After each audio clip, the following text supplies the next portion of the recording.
Joe and Big Al spitball on paying the tax on your Roth conversions. Today on Your Money, Your Wealth podcast number 507. If you take the money out of your retirement account, what does Joe mean that you'll be paying the tax to pay the tax to pay the tax? Can you pay it from the Roth account itself or from your monthly pension tax withholding? Are the fellas wrong on this whole topic altogether?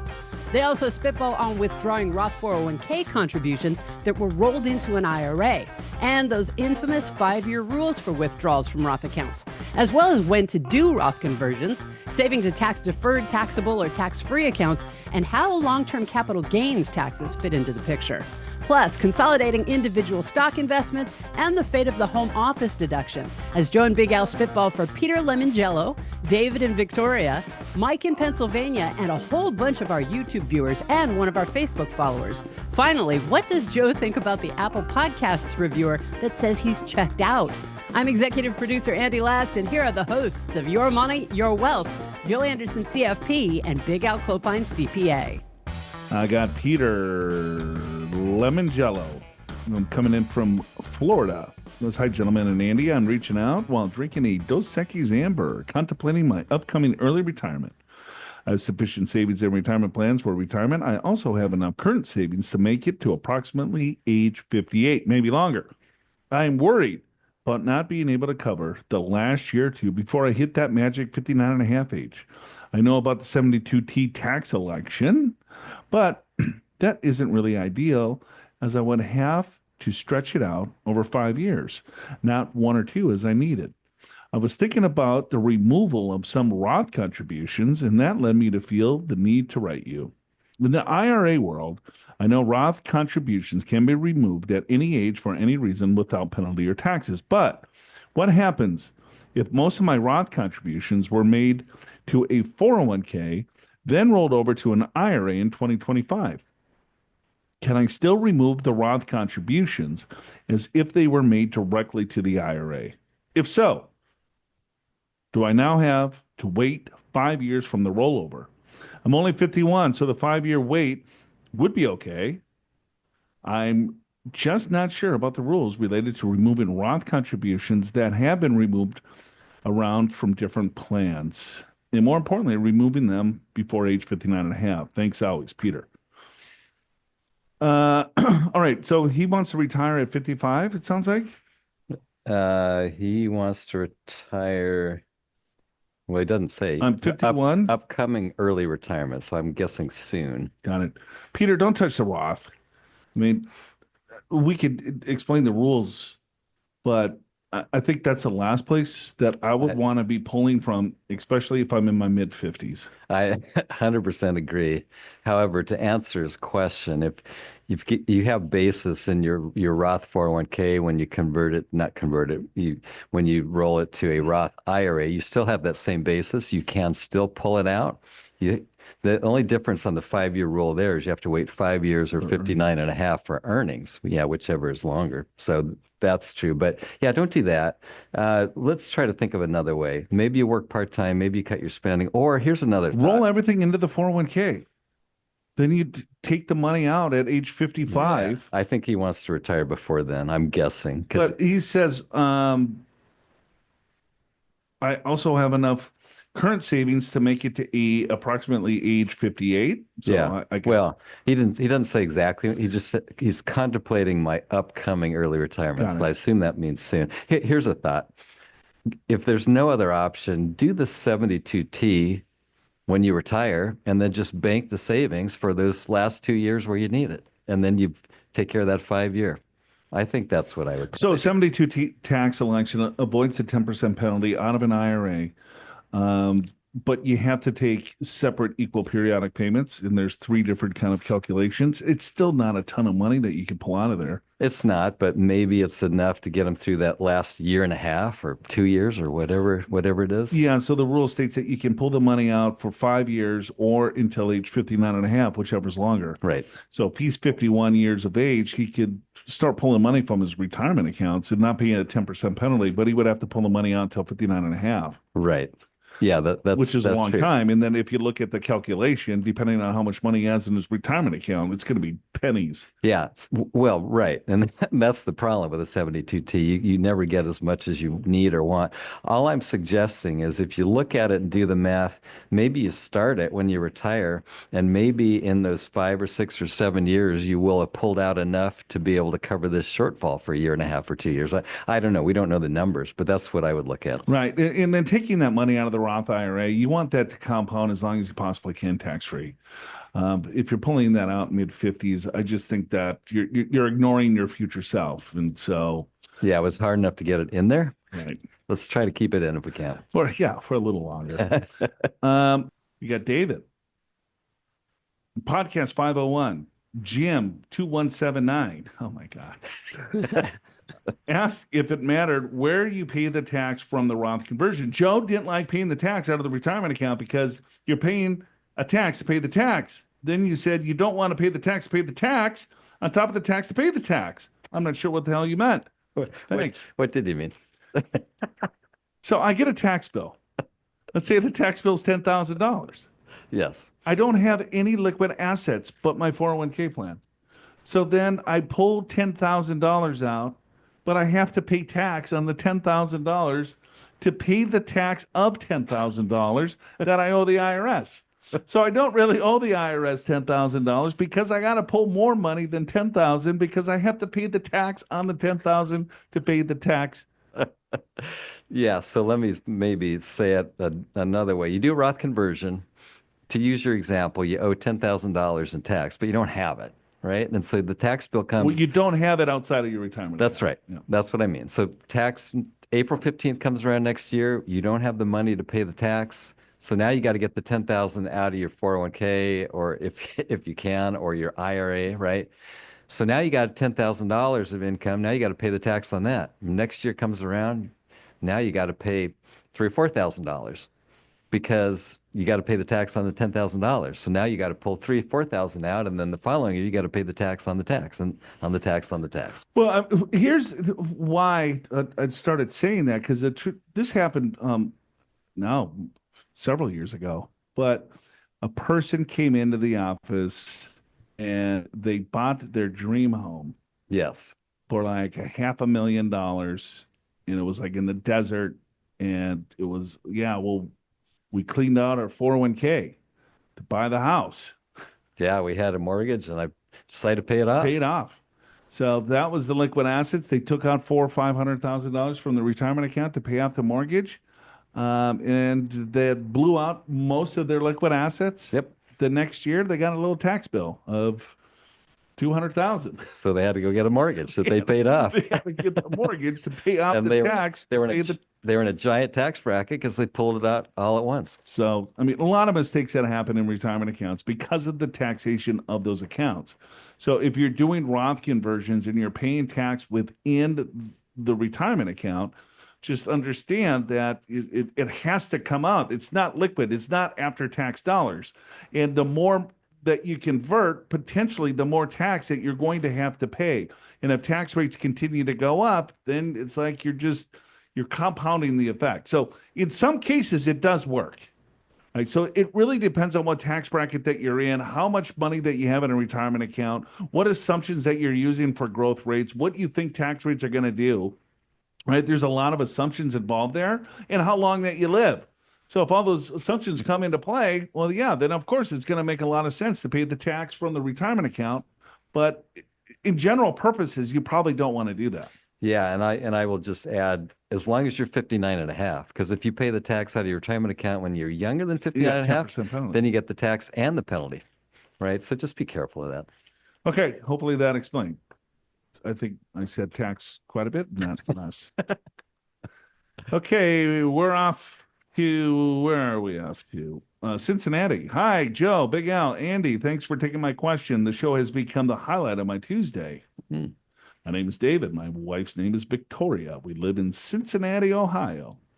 I'm probably one of the younger listeners at age 30 and have many years of work ahead, but I'm doing the best I can to set my wife and I up for a successful retirement by making good choices now. Hearing the spitballs and all your thoughts on a weekly basis helps me think about our situation at a deeper level. And while we have a long way to go on our journey, I enjoy the fact that we still have time for even small choices. All right. I like the small choices that we make now will have a greater impact or a great impact by the time we need it when we retire. Now for the question. My background, my wife and I both make good salaries and a combined household income of $350,000. We currently have no kids, but they are in the plan here in the next future. We have the following assets as of today. We have retirement accounts of traditional 250, Roth 200, brokerage account 20, profit sharing plan 70, HSA 40, cash 50, home worth 600, mortgage 40. So total assets there, Big Al? Keeping track about 630,000. At age 30? That's amazing. Hell of a Amazing. job. All right. We are, oh my God. We have become good savers, saving 20% of our gross salary at about 50-50 into Roth and traditional 401ks for tax advantage savings, with my wife's company matching 6% to her 401k and my employer contribution 10% of salary to the PST plan, profit sharing plan. Yep. Because of our age, we have 100% of invested assets in equities, 50% S&P, 25 in small, 25 in international. My questions. We currently max out contributions to all tax advantaged accounts other than the backdoor Roth. And my question is, should I pursue this or continue to contribute excess savings into the brokerage account? I recognize there is likely not a right answer, but would be very interested in your thoughts on the trade-offs between those two options. From what I can see, the main trade-off between tax and flexibility. The backdoor Roth will help avoid capital gains tax. Okay. I would do backdoor Roth. I think I would do, I wouldn't do that. And the reason I wouldn't do backdoor Roth is because at age 30, kids on the way, you might want a nicer home. You might have some expenses with the kids. I think I'd rather build up the non-qualified account more. Well, that's savings. That's not non-qual. I guess what is it earmarked for? Yeah. Right. So right. the excess savings is it earmarked for retirement or is it earmarked for the unknown? I'm just saying, if I'm 30 and I'm married and kids are in the plan, I think I want to build up my non-qualified assets. But he still has access to the Roth IRA accounts. I know. But you've said a million times, don't pull out your contributions. Right, but if he's not fully funding the Roth, I would much rather fully fund the Roth, because if he doesn't necessarily need to touch it, it's going to all compound tax free. If he does need it, all right, well, okay, well, just know that you have this other pool that you might touch, because you could put it into a brokerage account, save exactly the same way. It's both after tax. One's going to be taxed out of capital gains. One's going to be zero. Yeah, no, I would take zero all day. I get it, but I think he's going to want it before. If I were 50, I would agree with you. Okay. At 30, I think I would build up my non-qual. Well, I'm closer to 30 than you are to 50. Well, I don't think that's right, actually, when you do the math. Okay. All right. That's a related question. If we do proceed with the backdoor Roth, see, he's already thinking. He's on the right track here. Could we withdraw backdoor rollover Roth IRA contributions prior to 59.5 without a penalty, similar to what we can do with the typical Roth IRA contributions? Yes. Well, with a caveat, because it's a conversion, you still have to wait the 5 years. Understand, but he's got other Roth dollars that he has contributions in. Sure. So how the rule works, it's like four-tiered. So you look at contributions come out first. Yes. Conversion dollars come out second. Right. Then the earnings on contributions come out third, and then earnings on conversion dollars come out fourth. I believe that's right. It's been a while since I looked that up. That sounds right. But do you think anyone from the IRS actually, I don't know how you track that. It's very difficult to track. It is. But if you already have Roth dollars, let's say you do a backdoor, you've already contributed to Roth IRAs for a while, and then you start doing backdoor Roths over the next couple of years. Yeah, you have to wait 5 years for those conversion dollars because you're under 59.5, but you might have other dollars that you contributed years prior that you would have access Yeah, to. I agree with that. So, but yeah, I guess we're both right and wrong because I think he's thinking about the liquidity of it. Yeah. He's got kids on potentially in the plan. Yeah, I think it's more of a personal choice. Either one's a fine answer. I think for me, I would want to build up non-qual a little bit more because 630,000, but only 70. It's not only 70,000 is a lot of money, but 70,000 outside of retirement. If they want to buy a nicer home, maybe it's going to be a good size down payment. They want to get different furniture for the little babies coming. I don't know. I think I want to build up the non-qual myself. All right. The top 3 barriers to retirement for most people are not having enough retirement savings, not having a formal plan, and overspending. This week on a brand new episode of Your Money, Your Wealth TV, Joe Anderson CFP and Big Al Clopine CPA show you how to break through those retirement barriers. Check the description of this podcast episode for the link to watch it on our YouTube channel. Then calculate your financial blueprint for free to help you determine your probability of retirement success. Just input your income and savings, your investments and debt, and your expenses and goals. The Financial Blueprint tool will analyze your current cash flow, assets, and projected spending for retirement and output a detailed report outlining what you can do now to help you achieve your retirement goals in the future. Minimize stress, maximize life, and prepare for the future. To start taking control of your retirement, just click the Financial Blueprint link in the episode description. All right, we got Mike from PA. He goes, I'm 66 years old. My wife is 59. We have $4 million in pre-tax retirement and $1 million in Roth. We plan to start using retirement funds in 4 years and collect my Social Security with spousal benefits in 4 years. Should I be considering Roth conversions at this age? With my time horizon to retirement at age 70, I'll still be making income of about $350,000 annually until age 70. All right, so he's 66. He's got $4 million. He's still working $350,000 annually till age 70. If he continues to save into that retirement plan until age 70, Yep. And then RMD's at 75. it's going to be a $350,000 RMD. Yeah, at least, right? Yeah. So does it make sense to do? Well, you're making $350,000 now, and you're going to be making $350 And as a forced distribution in retirement. Right. And it only goes up from there, plus Social Security. Right. So you're going to be in a giant bracket. So Roth conversions probably do make sense. The hard part is you don't have money outside of retirement to pay the tax. This is a case where, because you're over 59 and a half, I think it's fine to pay the tax through your retirement account. 32% tax bracket. The tax rates go up. Yeah. He's right on the cusp there. Yeah, I think you chip away at this thing for sure. Oh, yeah. Yeah, for sure. Yep. So, we're switching gears here, going a little YouTube. Yeah, all of these have come from people that have left comments on our YouTube channel on various videos throughout the channel.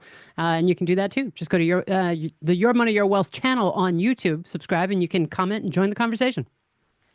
Okay. All right. Okay, mate. Love people blowing us up. We got Robert. He's like, on your podcast clip, when to pay tax on the Roth conversion, Big Al said you're supposed to make quarterly payments. If you don't, you get charged interest. Wrong. Wow. He was aggressive. Wasn't he? If you wait and do a withdrawal at the end of the year and withhold the taxes owed at that time, it is deemed to have been equally paid throughout the year and no penalties or interest is owed. Okay. I can probably think of 3 or 4 reasons you don't have to make quarterly estimated payments.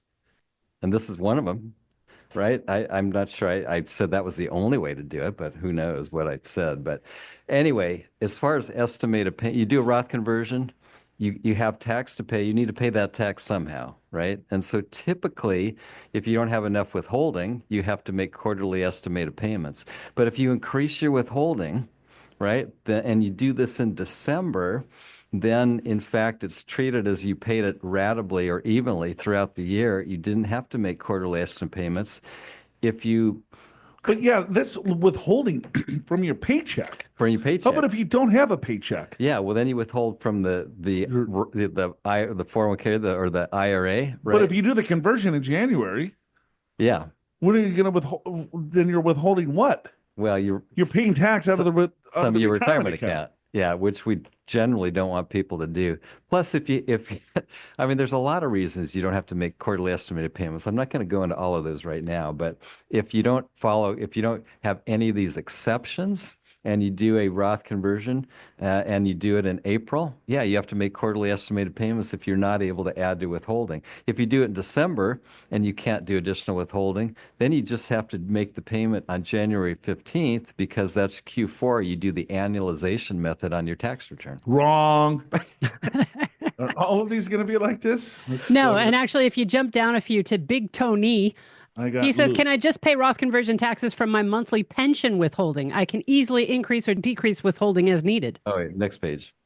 The answer is yes, you can, but just be aware that I mean, if you're under 59 and a half, you're going to pay a 10% penalty on that, but you can do that, sure. And that's treated as withheld ratably throughout the year. All right, we got Lou, 10-8 on video podcast, 498 RMDs reduce or spend.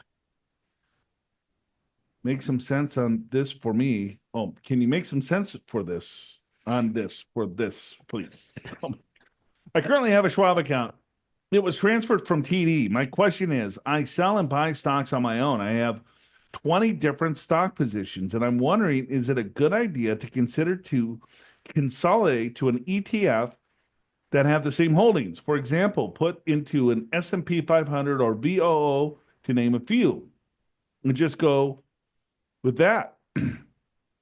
Sorry for being so wordy, but it took me a long time to get it from thought to paper. LOL. Just came across your show. Love it. Thank you. All right. I don't know. You got 20 different stock positions, and he wants to say, should I just sell it and just go into S&P 500 ETF or index fund? You can. I don't know what 20 different stocks that you own. I don't either. See, the main difference here, S&P 500 has 500 stocks. So give or take. Sure. On any given day, it might be 498 or 502. I don't know. But yeah, you have 20 different stocks, so S&P 500 is more diversified. On the other hand, your 20 different stock positions, maybe you got a lot of gains in. I mean, you don't necessarily want to sell them because then you got to pay all these capital gains. So I guess it depends. I mean, having an index type fund like S&P 500 it's easier. You don't have to do much with it. Mm-hmm. When you have 20 different stocks, you might want to be watching them. You might want to do more tax loss harvesting and things like that. So it's a little bit more labor intensive, and you don't have the diversification. But it's not a bad way to invest. Sure. Yeah, I don't know what stocks that you own. But I agree with everything you said there, bud. Okay. All right. 5-year rule is confusing. Yes, I know it is. Yeah, you're not kidding. This is NR. He's like, I'm making after-tax contributions to my 401k that Vanguard automatically converts to Roth, and then I move the contributions to a self-directed Roth IRA account. All right. So he's doing after-tax contributions to the 401k that they convert to Roth within the 401k. Then he's moving those into a self-directed Roth IRA account. The conversions to Roth in my case is not taxable event. So why would the 5-year rule conversion rule apply to me? My understanding is that the 5-year rule on a Roth conversion only applies to taxable Roth conversions. No, it's any conversion. Well, YouTube, you can't type. I mean, these questions are. It's not me reading, and I know people make fun of me all the time on that, but the 5-year rule is confusing. I'm making after-tax contributions to my 401k that Vanguard automatically converts to Roth, and then I move the contributions to a self-directed Roth account. Okay, so far so good. The conversion to Roth in my case is not taxable event. So why would the 5-year Roth conversion rule apply to me?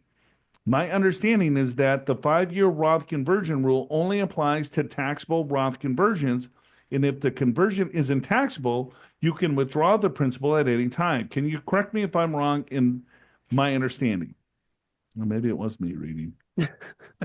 I wasn't going to say anything, but that worked out pretty well. That's a good question. Yeah, what's a conversion? Conversions have the 5-year clock. and contributions do not on the contributions. That's the tricky part. Yeah. So yeah, you still have whenever there's a conversion, you have a 5-year clock on the principal part. The reason for that, because it was in a tax-deferred environment. And tax-deferred environments that are pre-tax or after-tax in a shell of a 401k or an IRA, you have to pay a 10% penalty on any of those earnings or all of those dollars if it's in a pre-tax account. Yeah. Now, but let's take a step back. I'm making after-tax contributions to my 401k. That's fine. Okay. But it's not a Roth. He's making after-tax contributions that he's converting into a Roth. And it has basis, but it's still the principal. It's a conversion. So the rule is based on conversion versus contribution. Unless you're over 59 and a half. Correct. If you're over 59 and a half, you're fine. Doesn't matter. Doesn't matter. If you had a Roth already. Correct. That's why this is so confusing. Yeah, but I could be 100% wrong too. But I'm standing by my answer. I think you're right. I think so too. If you haven't already downloaded our guide to the 5-year rules for Roth IRA withdrawals, this would be the time to do it. This handy one-pager shows how those 5-year clocks work for Roth contributions versus conversions, whether you're over or under age 59 and a half, and the order of withdrawals. You'll find the link in the episode description to download it for free, along with the withdrawal strategy guide. Learn tactics that'll help you prolong the life of your retirement savings in the most tax-smart way possible. Get both the 5-year rules for Roth IRA withdrawals and the withdrawal strategy guide from the links in the description of today's episode, either in your favorite podcast app or on YouTube. And when's the last time you browsed our website at yourmoneyyourwealth.com? There's a ton more free and valuable financial resources there waiting for you. George, let's see. Was the home office deduction eliminated in the Tax Cuts and Jobs Act? I have no idea. The answer is no. It's still available. However, if you're an employee, the home office deduction was a miscellaneous itemized deduction, which is no longer allowable. If you have your own business, it's allowable on your Schedule C or your partnership or whatever it may be. You still can take that deduction. I guess it's worth noting that many states did not conform to this federal rule, so you can still take that if you qualify. You can still take the deduction on the state return. But as an employee, that has been eliminated because there's no miscellaneous itemized deductions. If you're self-employed, you can still take the home office deduction. All right. Moriel? I think that's correct, yeah. All right. Moriel? There's a little podcast clip. It says, I'm contributing 15% pre-tax, 5% Roth. Is this a good retirement savings mix? I think the intent is that most people try to decide between either Roth or pre-tax, but is this a viable strategy to mix the two? I assume it would count as long-term capital gains, right? No. So anything pre-tax is going to come out as ordinary income. Anything Roth is going to come out tax-free. There's no capital gains in either of these equation. So based on the current numbers, a single person could withdraw $47,000 out of a taxable pre-tax bucket. Well, taxable pre-tax bucket, $47,000 would be taxed at ordinary income rates. Correct. So then whatever you need over that for the year, take out of the untaxed Roth bucket. Just like taking it out, it would be just like taking it all out of Roth, except the first chunk has more room to grow. Doesn't it work that way? And if so, what happens if you throw some dividend income on top of that? Presuming pretty decent savings in the low end of the 24% tax bracket. I prefer not to give details on my progress or else friends start needing loans. Okay. All right. Well, Joseph, I actually had a chance to read this before this. Now, I read it 4 times, and I think I know what's being asked, although it's not very clear on the first. I think what's being asked is, when I do a Roth conversion, how does it work? Does it start with the lower brackets and then I got this other income tax at the higher rates? And if that's what the question is, I don't even see a conversion anywhere in this question. Well, not a conversion. It's just whether to go pre-tax or Roth. Okay. So but then withdrawing 47,000 out of, it's hard to make any sense of this one. But here's I'm going to answer what I think is being asked, and that is, if you have a bunch of other income, that income happens first. And then if you're deciding then to go 401k traditional or 401k Roth or do a Roth conversion, it's your current marginal rate that's going to determine what the tax is. So all the other stuff is there to start with, and then anything else you do on top of that sits on top. That's how I would answer that question. I'm not sure if that's what the question was, but it's the best I can do. Michelle, great show. This one came from Facebook. Oh, okay. Okay, Facebook. Don't have a Facebook account. Is Facebook still a thing? Facebook is still a thing. Pure Financial Advisors has a Facebook page, so this is where she commented. Got it. All right, great show. Question: would it make sense to use Roth dollars to pay for larger conversions, i.e., convert $100,000 of 401k funds to Roth and use $24,000 of Roth dollars to pay the tax? This would prevent needing to take out $131,000 to end up with $100,000 in the Roth. Okay, so this would gain me about $7,500. What am I missing? I like that versus paying the tax out of the retirement account. But if you had the money in a non-qualified account, I would love that even the most. Yeah, I would love that more too. I think if you ran the math out, it works out the same, but maybe psychologically it looks better because you're only giving up 24,000 instead of 31,000. Correct. But So but you're giving up the 24,000 that's tax-free instead of the 32,000 that's taxable. I don't know. I think it works out the same. All right. We got a review here. So Joe is clearly checked out. You checked out? Decent advice from Big Al. No. But Joe can't follow the questions or the numbers or what's going on. Well, he's not lying. Is that right? Sometimes. If it's a couple of questions, he lets Al just take them over. And he has very little to add. He thinks he's funny. I think it's annoying. Well, you don't have to listen. Yeah, I can't listen to him anymore. It's just because of him. Al needs to drop Joe. Will you drop me, bud? No, this is what makes it fun. It's Joe. Yeah.